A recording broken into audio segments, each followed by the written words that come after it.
Hello everyone, Namaste. Welcome back to the channel. So today we'll breaking down the upward facing dog pose, a foundational back bend in yoga. So how to do upward facing dog pose correctly, follow safety rules and explore ways to deepen it mindfully. So what we'll cover in this session. So first one is common rules and contraindications. And second one is key alignment points. And third one is verbal and internal cues for healthy engagement. And then final one is modification for safety and depth. So first we'll focus on conditions and rules. So before practicing of upward facing dog pose, keep in mind these important conditions. Avoid if you recently have wrist, back or shoulder injury. Always warm up your spine with gentle poses like cat stretch pose, tiger pose or cobra pose. And during upward facing dog pose, if you feel pinchy or compressed, just back off. Or as a modification, the best posture is to do the cobra pose. Now second is key alignment points. So how to get in upward facing dog pose. So let's start. So as a base position, we will go from downward facing dog pose. But for beginners, they don't know like how much distance between hands to feet. So before doing downward facing dog pose, you do Shashankasana. In modern term, they call it child pose here. So without lifting your hips, stretch your hands front as far as you can here. And then from here, without disturbing your hands, so do not walk your hands back while you're going to the downward facing dog pose. So from here, we press the palms, come onto your knees, tuck your toes, and then downward facing dog pose. Okay, this is downward facing dog pose. In Sanskrit, Adho Mukha Svanasana. So from here, how we go? As you inhale, we lean forward and bending the elbow, tuck your elbow in and slide forward and roll your toes and lift the knees, your thighs. So your knee, thigh, hips should be off the mat and just fully open. So this is upward facing dog pose. So there is a different way to get to the upward facing dog pose, like rolling the toes or pointing your toes one by one or by jumping. So I will show you one by one. So first, the rolling the toes. Just focus on my feet, how I am rolling the toes, okay? So from here, inhale, we lean forward, we bend the elbow. So this way is like a little bit advanced. Those who wants to challenge yourself, they can go upward facing like this. So bend the elbow, inhale, and lean forward and slide your hips forward and rolling your toes and lifting the knees and your thighs. So first one. And second one is, if it's hard to roll your toes, you can just lean forward and then slide your hips forward and lift the chest and point your toes one by one and maintaining your hands active. And then third one is by jumping. So how we go by jumping? So as we inhale, we bend the knees and then lifting the chest. This is upward facing. And also the first one is like by rolling the toes. So from downward facing, sometimes what happens when you roll the toes and you feel like compression in the lower back because there is not enough distance, or you can say less flexibility on the spine. So how you do? You just lean forward and slide your toes back and then point your toes and lift the chest. So this will give you the extra space on the lower back. then it's easy to perform upward facing dog pose. Okay, now the alignment, how to align yourself during practice. Okay, so I will explain the alignment here. So in upward facing dog pose, your feet flat, top of the feet pressing.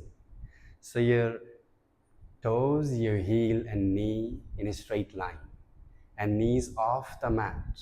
Okay, so do not drop the knees down. So maintaining your legs active, and do not compress your lower back too much. Try to lengthen your lower back. So try to broaden your chest. Okay, and also keep maintaining your hands active. Try to press all the root of the fingers. Do not loosen your hands. Use your arm strength to lift the chest. And you look front. A drishti on your tip of the nose.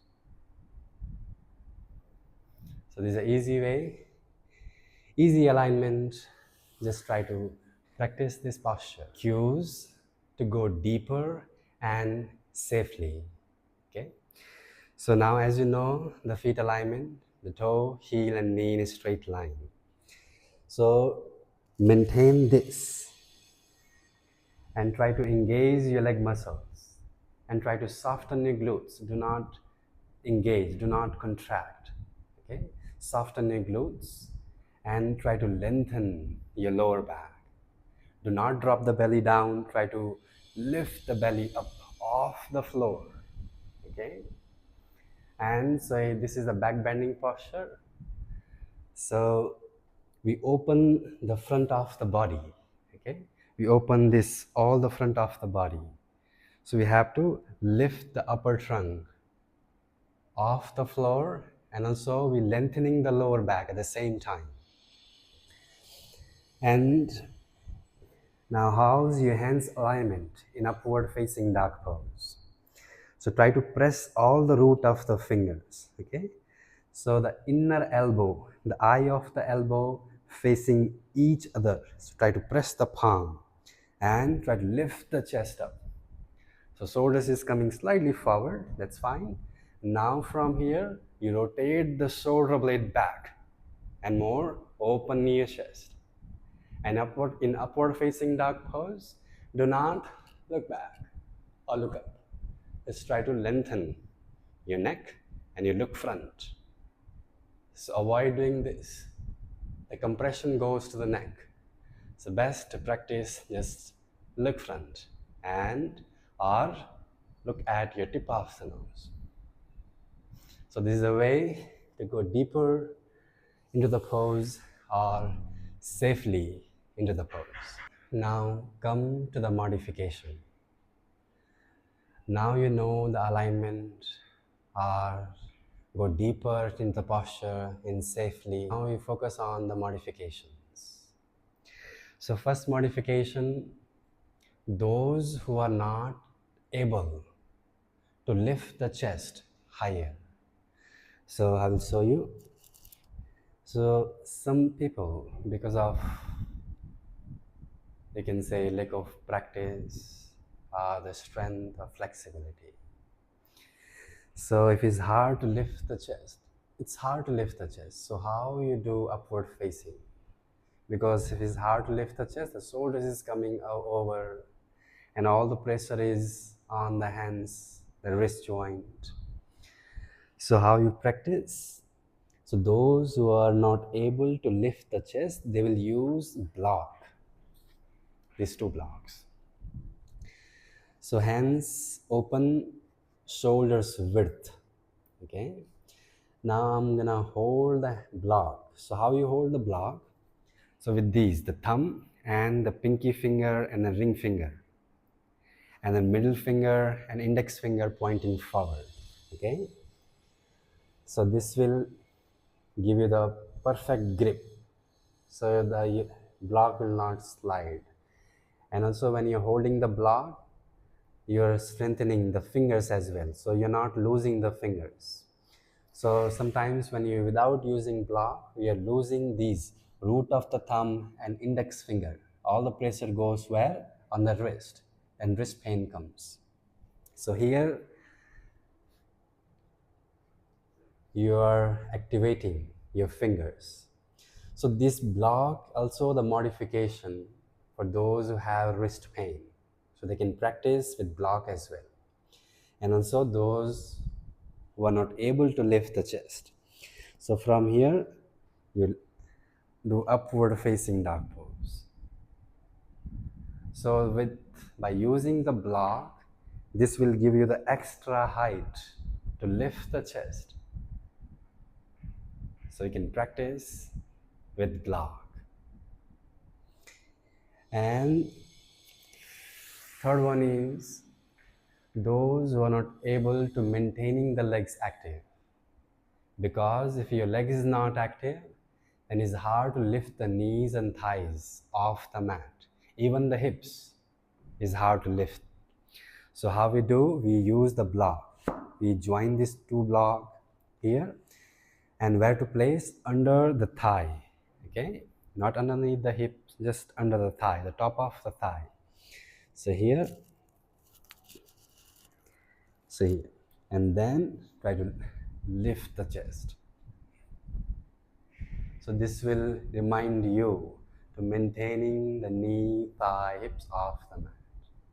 And just open your chest. Okay? And also the fourth one is those who are dropping the heels out in upward facing dog pose that I explained in the beginning. So those who are dropping the heels out, they can use the extra mat. So how will you use the extra mat? You just fold like this. And I'm going to place this under the top of the feet. Like here. So here. So I'm placing under the ankle joint. Okay. Now if you're using these like this, the mat, if you want to drop the heels out, it will not drop. So this is the best way to practice upward facing. Okay, so hands next to the lower chest, and you press the palms, press the top of the feet, and then lift the chest. Urdhva Mukha Svanasana. Got it? When you practice with awareness, the upward facing dog pose, strengthen the arms, the leg muscles, and back. And this uplift your energy. So let me know in the comment what helped you feel the pose better today. Don't forget to like, subscribe, and share this video with your friends. Namaste.